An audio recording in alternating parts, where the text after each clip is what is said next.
প্রিয় শিক্ষার্থীবৃন্দ, সম্মানিত অভিভাবক মণ্ডলী, সকলের প্রতি রইল আমার আন্তরিক শুভেচ্ছা অভিনন্দন। আশা করি শিক্ষার্থীবৃন্দ তোমরা সকলে ভালো আছো, সুস্থ আছো।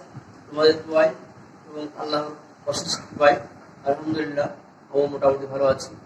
এই করোনাকালীন দুর্যোগ সময়ে বাংলাদেশ সরকার তোমাদের লেখাপড়া যাতে না ঝিমিয়ে পড়ে তার লক্ষ্যে আমাদের যে অনলাইন ক্লাস চালু হয়েছে, সেই অনলাইন ক্লাসে রায় মাধ্যমিক বিদ্যালয়ের পক্ষ থেকে আমি মোহাম্মদ মুজিবুর রহমান তোমাদের নবম দশম শ্রেণীর গণিত বিষয়ের 17 নম্বর অধ্যায় যে স্ট্যাটিক্স পরিসংখ্যান আছে, আমরা আজকে এই পরিসংখ্যানের এটা আজকের তৃতীয় লেকচার। আজকের এই অনলাইন ক্লাসে তোমাদের তৃতীয় লেকচারে তোমরা বোর্ডে লক্ষ্য করো, একটা তোমাদের উদ্দেশ্যে একটা সৃজনশীল প্রশ্ন তুলে ধরেছি। তোমরা দেখো, প্রায় পরীক্ষায়, এসএসসি পরীক্ষায় বলো আর বার্ষিক পরীক্ষা বলো, তোমাদের এই জাতীয় প্রশ্ন থাকে যে দেখো বোর্ডে নবম শ্রেণীর 80 জন শিক্ষার্থী বার্ষিক পরীক্ষায় গণিত বিষয়ে প্রাপ্ত নম্বর নিচে দেওয়া আছে। দেওয়া হলো নম্বর, এটা নম্বরের ঘর আর শিক্ষার্থী সংখ্যা। নম্বর 16 থেকে 30 15 জন শিক্ষার্থী পেয়েছে, 31 থেকে 45 পেয়েছে 23 জন, 46 থেকে 60 পেয়েছে 22 জন, 61 থেকে 75 পেয়েছে 12 জন, 76 থেকে 90 পেয়েছে 8 জন। এই ছকের আলোকে, উদ্দীপকের আলোকে স্ক্রিন, এটা এই স্ক্রিনের আলোকে আমাদের এই নিচের ক খ গ এই 3টা প্রশ্নের উত্তর আমাদের সমস্যার সমাধান করতে হবে। দেখো কি ক নম্বরে বলা হয়েছে, এই উদ্দীপকের আলোকে যোজিত গণসংখ্যা নির্ণয় করো। খ, উদ্দীপকের আলোকে প্রাপ্ত নম্বরের মধ্যক নির্ণয় করো। আর কি ক নম্বর প্রশ্ন, উদ্দীপকের আলোকে প্রাপ্ত নম্বরের খুচরো নির্ণয় করো। আমরা কি আজকে এই সমস্যাটার সমাধান নিয়ে আজকে আমি তোমাদের সঙ্গে আছি। আশা করি তোমরা সকলে, যেহেতু অনলাইন ক্লাস, সকলে খাতা কলম নিয়ে প্রস্তুত হয়ে বসো। আমি তোমাদের দেখাবো, মনোযোগ সহকারে দেখলে আমার মনে হয় আশা করি একটু করে তোমাদের উপকারে আসবে। তাহলে আমরা আমাদের কাজে ফিরে আসি। দেখো এই প্রশ্নটা, এর আলোকে আমরা কি করবো, এই 3টা প্রশ্নের সমাধান করবো। ক নম্বর, প্রথমে কি ক নম্বর করতে হলে যোজিত গণসংখ্যা নির্ণয় করো। এই যোজিত গণসংখ্যা নির্ণয় করতে হলে আমাদের প্রথমে একটা কি করতে হয়, ছক করতে হয়, যোজিত গণসংখ্যা নির্ণয়ের ছক। দেখো এই ছক থেকে, এক ছকের থেকে আমরা 3টা প্রশ্নেরই আনসার দিয়ে দেবো ইনশাআল্লাহ। আমার আগায় দেখো,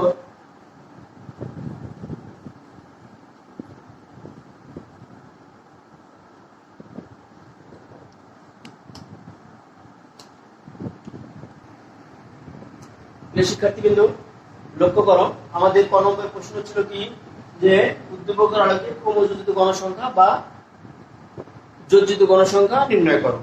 2 নম্বরের জন্য আমার হচ্ছে কি, এই যে যোজিত গণসংখ্যা বা ক্রমযোজিত গণসংখ্যা নির্ণয়ের ছক, আমাদের শ্রেণীর একটি দেওয়া ছিল 16 থেকে 30, 31 থেকে 45, সেটা দেওয়া আছে, এই গণসংখ্যা দেওয়া ছিল।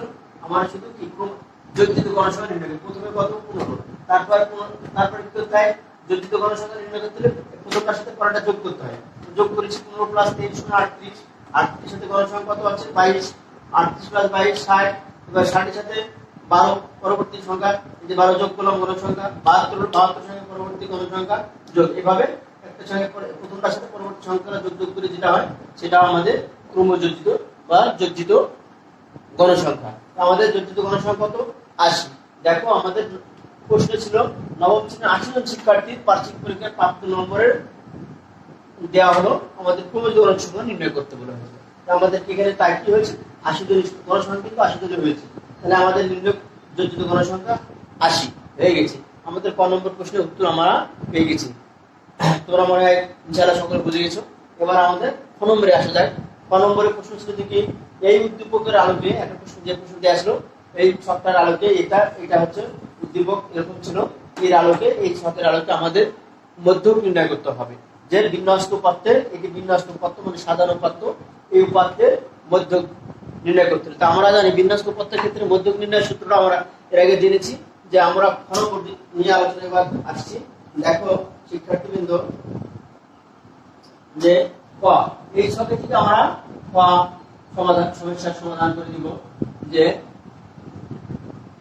বিন্যস্ত উপাত্তের ক্ষেত্রে বিন্যস্ত উপাত্ত তো দুই রকম, তাই না? বিন্যস্ত উপাত্ত আর অবিন্যস্ত উপাত্ত। এটা হচ্ছে বিন্যস্ত উপাত্ত। এই বিন্যস্ত উপাত্তের ক্ষেত্রে বিন্যস্ত উপাত্তের লক্ষ্য করো, বিন্যস্ত উপাত্তের ক্ষেত্রে আমরা কি জানি? ক্ষেত্রে মধ্যক নির্ণয় সূত্র। মধ্যক সমান আমরা কি জানি শিক্ষার্থীবৃন্দ? মধ্যক সমান এল প্লাস, দেখো মধ্যক নির্ণয় সূত্রে L plus n/n/2 minus fc into h/fm। এই সূত্রটা আমরা জানি মধ্যক নির্ণয়ের ক্ষেত্রে। এটা আমরা জানি যে l + n/2 minus fc into h/fm। এখানে আমাদের n কত দেখো, এখানে মোট গণসংখ্যাটাকে বলা হয় n। এখানে n সমান 80। আর nটা কি? এখানে n হচ্ছে মধ্যক শ্রেণী। মধ্যক যে শ্রেণীতে অবস্থান করছে সেই শ্রেণীর নিম্ন সীমা। এখানে শ্রেণী কয়টা আছে লক্ষ্য করো শিক্ষার্থীবৃন্দ, যে এখানে মধ্যক আছে, শ্রেণী কয়টা আছে আমাদের দেখতে হবে। শ্রেণী 1 2 3 4 5টা বেজোড়। তাহলে আমাদের মধ্যকটা কোন শ্রেণীতে আছে? এই শ্রেণীতে। এটা এদিকে দুইটা, এখানে উপরে দুইটা, নিচে দুইটা, আর এখানে এটা মধ্যক শ্রেণী। এখানে n হচ্ছে আমাদের 46। n সমান কত? 46। এখানে n হচ্ছে 46। আচ্ছা, n হচ্ছে মধ্যক যে শ্রেণীতে অবস্থিত সেই শ্রেণীর নিম্ন সীমা। এর মানে বলা হয় কি? মধ্যক যে শ্রেণীতে অবস্থান করছে আছে সেই শ্রেণীর নিম্ন সীমা। তাহলে এখানে আমাদের 1 2 উপরে দুইটা শ্রেণী দিলাম, নিচে দুইটা শ্রেণী, মাঝখানে যে শ্রেণীতে আছে এই শ্রেণীতে আমরা ধরে নিব যে কি আছে? মধ্যক অবস্থান করছে। তাহলে এই শ্রেণীর নিম্ন সীমা l, এর নিম্ন সীমা 46 নিম্ন সীমা, আর 60 হচ্ছে ঊর্ধ্ব সীমা। তাহলে l হচ্ছে 46। আচ্ছা, n/2 মানে কি? n মানে কত? n মানে 80। 80 কে 2 দ্বারা ভাগ করে যেটা পাবো আমরা সেটা হবে n/2। এটা বুঝতে পারবো মোট গণসংখ্যাকে n/2 মোট গণসংখ্যা 2 দ্বারা ভাগ মাইনাস fc। fcটা কি? fc হচ্ছে fc মধ্যক যে শ্রেণীতে অবস্থিত তার পূর্বের ক্রমযুক্ত গণসংখ্যা। fc হচ্ছে, এটাকে আমরা fc বলবো। এই 38 হচ্ছে fc, এটা হচ্ছে fc। হ্যাঁ, fc হচ্ছে মধ্যক যে শ্রেণীতে অবস্থিত। মধ্যক কোন শ্রেণীতে অবস্থিত? মধ্যক হচ্ছে 46 থেকে 60 এই শ্রেণীতে মধ্যক অবস্থিত। এই মধ্যক শ্রেণীর মধ্যক যে শ্রেণীতে অবস্থিত সেই শ্রেণীর পূর্বের ক্রমযুক্ত, পূর্ব এটি আগে, এই যে এটি মধ্যক শ্রেণী, মধ্যক শ্রেণীর পূর্বের যোজিত গণসংখ্যা বা ক্রমযুক্ত গণসংখ্যা। এই fc হচ্ছে 38, এটা মধ্যক যে তার পূর্বের ক্রমযুক্ত গণসংখ্যা। আর হচ্ছে এইচটা কি? এইচটা হচ্ছে 16 থেকে 30। ডিফারেন্স কত? হ্যাঁ, 16 থেকে 30, এটাকে বলা হয় এইচ। এখানে এইচ হচ্ছে আমাদের 15। এইচ হচ্ছে 15। 16 থেকে 31 এইচ হচ্ছে 15। এই শ্রেণীর সীমা। এইচ হচ্ছে শ্রেণীর সীমা। আর এফএমটা কি? এফএমটা হচ্ছে মধ্যক যে শ্রেণীতে অবস্থিত সেই শ্রেণীর গণসংখ্যা। এটি এফএম। এটা এফএম হচ্ছে 22। হ্যাঁ, এটা হচ্ছে এফএম হচ্ছে 22। তাহলে আমরা লিখি, আবার কি পেলাম দেখো সূত্রের আলোকে শিক্ষার্থীবৃন্দ একটু লক্ষ্য করো। তাহলে আমরা মানটা বসাই দিলে আমাদের অঙ্ক হয়ে যাবে। এখানে l মানে 46 প্লাস n/2, n হচ্ছে কত? 80। 80 কে 2 দ্বারা ভাগ মাইনাস fc কত পেলাম? fc হচ্ছে এই যে fc হচ্ছে 38 ইনটু h কত? h হচ্ছে 16 থেকে 30 15। আর fm কত? fm 22। fm 22। এখানে সাইড নোট দিয়ে দিবা তোমরা, এখানে কোনটা কি? হ্যাঁ, l কে কি বলে? l হচ্ছে মধ্যক যে শ্রেণীতে অবস্থান করছে সেই শ্রেণীর নিম্ন সীমা। আচ্ছা, তারপরে n/2, n হচ্ছে মোট গণসংখ্যা, মোট গণসংখ্যাকে 2 দ্বারা ভাগ, n হচ্ছে মোট গণসংখ্যা। fc হচ্ছে মধ্যক যে শ্রেণীতে অবস্থিত সেই শ্রেণীর পূর্বের ক্রমযুক্ত গণসংখ্যা।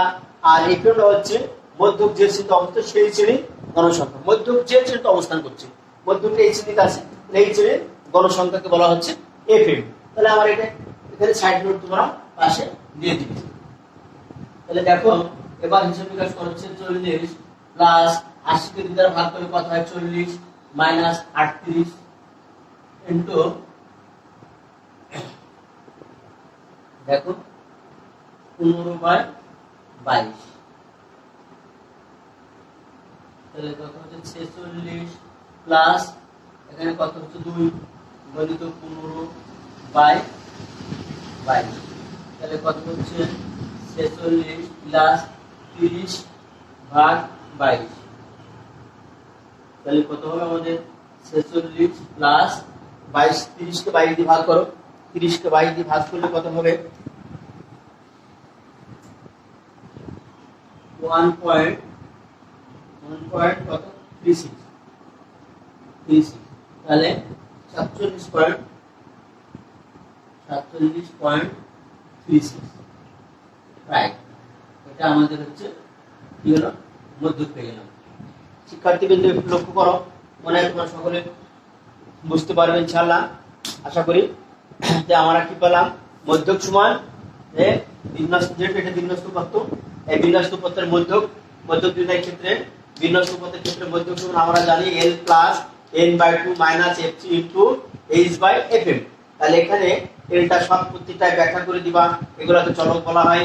এই চলকের প্রত্যেকটা চলকের পরিচিতি দিবা, পরিচিতি মানে কাকে কি বলে, এলটা কি, এলটা মধ্যক যে শ্রেণীতে অবস্থিত সেই শ্রেণীর নিম্নসীমা প্লাস n/n হচ্ছে মোট গণসংখ্যা, মোট গণসংখ্যা আমরা 80 কে 2 দ্বারা ভাগ।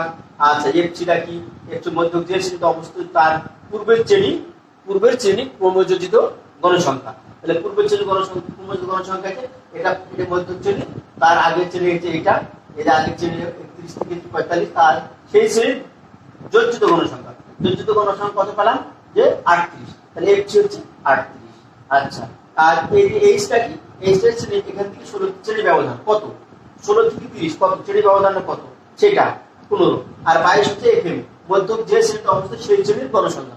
মধ্যক যে শ্রেণীতে অবস্থিত, মধ্যক তখন শ্রেণীতে অবস্থিত আছে, মধ্যকটা 46 থেকে 60, এই শ্রেণীতে মধ্যক অবস্থান করছে। এই শ্রেণীর গণসংখ্যা হচ্ছে কত 22, তাহলে fm হচ্ছে fm পালাম কত 22। তাহলে এবার হিসাব নিকাশ, এটা গাণিতিক টার্ম, তোমার সকলে বুঝতে পারবে ইনশাআল্লাহ, আশা করি তোমরা সকলে খাতা উঠে নাও, হয়ে গেছে মধ্যক। আমার এবার কোন নম্বরে যাব, শিক্ষার্থীবৃন্দ তোমরা খাতা উঠে নাও, আমি বোর্ড পরিষ্কার করি, পরবর্তীতে আগাই। প্রিয় শিক্ষার্থীবৃন্দ, আমাদের গ নম্বরের গাণিতিক সমস্যা সমাধান আমরা দেখাচ্ছি। দেখো লক্ষ্য করো যে এই উদ্দীপকের আলোকে আমাদের প্রচুরক নির্ণয় করতে হবে। প্রচুরক এই গণসংখ্যা সবচাইতে আমরা জানি বিন্যস্ত পাত্রের ক্ষেত্রে প্রচুরক সমান কি, প্রচুরক সমান L প্লাস f1 বা f1 plus f2 into h।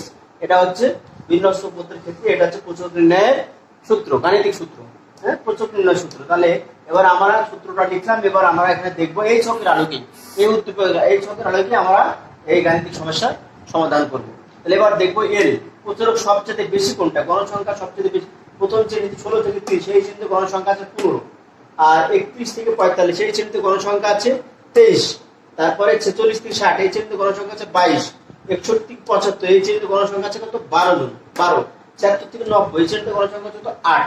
সবচেয়ে বেশি আছে গণসংখ্যা কোন শ্রেণীতে, লক্ষ্য করো শিক্ষার্থীবৃন্দ, এই 31 থেকে 45, 31 থেকে 45 এই শ্রেণীতে গণসংখ্যা আছে 23 জন। তাহলে আমাদের এই শ্রেণীতে যে শ্রেণীতে গণসংখ্যা বেশি সেই শ্রেণীতে প্রচুরক অবস্থান করছে, এটি প্রচুর, সেই শ্রেণীর গণসংখ্যা বেশি যেহেতু এখানে প্রচুরক আছে। তাহলে সেই শ্রেণীর নিম্নসীমা কত, যে শ্রেণীতে প্রচুরক আছে কল্পনা করলাম, আমরা দেখছি এই শ্রেণীর ভিতরে প্রচুরক আছে, এটা এই গণসংখ্যা সেই শ্রেণীর গণসংখ্যা 23, এইটা হচ্ছে প্রচুরক শ্রেণী, প্রচুরকটা এই শ্রেণীতে আছে 31 থেকে 45 শ্রেণী।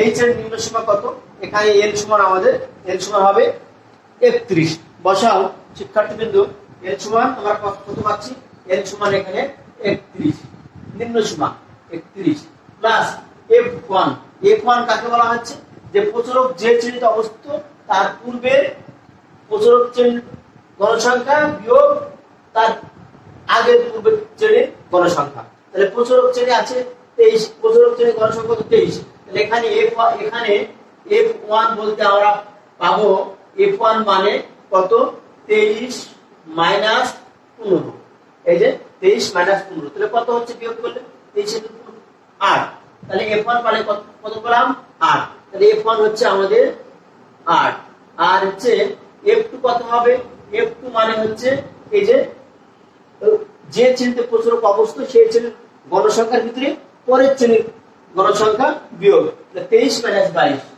23 মাইনাস 22,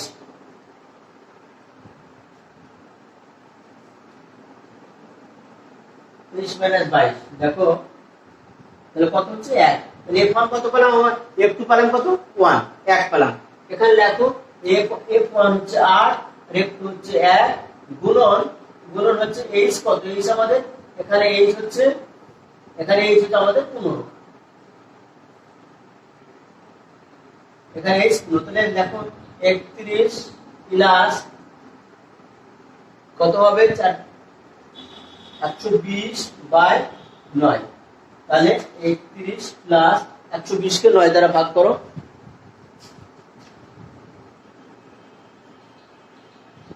ভাগ করলে হচ্ছে 13.3,